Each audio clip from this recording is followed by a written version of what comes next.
पंतप्रधान नरेंद्र मोदी आणि फ्रान्सचे अध्यक्ष मॅक्रॉ यांनी मार्से इथं भारताच्या नव्या वाणिज्य दूतावासाचं केलं उद्घाटन. मार्से इथं पोहोचल्यावर पंतप्रधानांनी केलं सावरकरांचं स्मरण.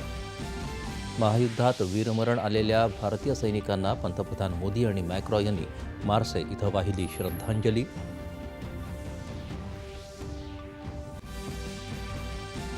फ्रान्सच्या गुंतवणूकदारांसाठी संरक्षण, ऊर्जा, हवाई वाहतूक, अंतराळ, फिनटेक आणि आरोग्य सेवा क्षेत्रात नव्या संधी. भारतात गुंतवणूक करण्याचं पंतप्रधानांचं आवाहन.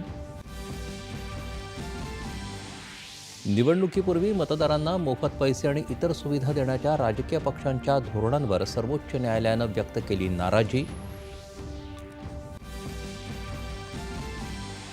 अभिनेत्री दीपिका पदुकोणनं परीक्षा पे चर्चा दरम्यान मानसिक आरोग्य आणि तणाव व्यवस्थापन या विषयावर विद्यार्थ्यांशी साधला संवाद.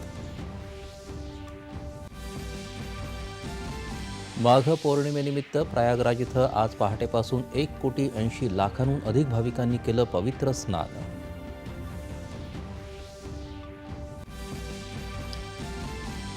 गडचिरोली जिल्ह्यात झालेल्या चकमकीत पोलिसांनी नक्षलवाद्यांचा तळ केला उद्ध्वस्त.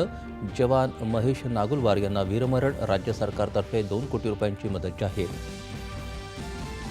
अहमदाबाद इथं सुरू असलेल्या तिसऱ्या एकदिवसीय क्रिकेट सामन्यात इंग्लंडविरुद्ध शुभमन गिलच्या शतकी खेळीमुळे भारत मजबूत स्थितीत.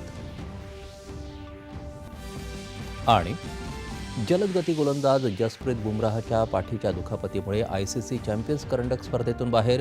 बुमराहच्या जागी संघात हर्षित राणाचा समावेश.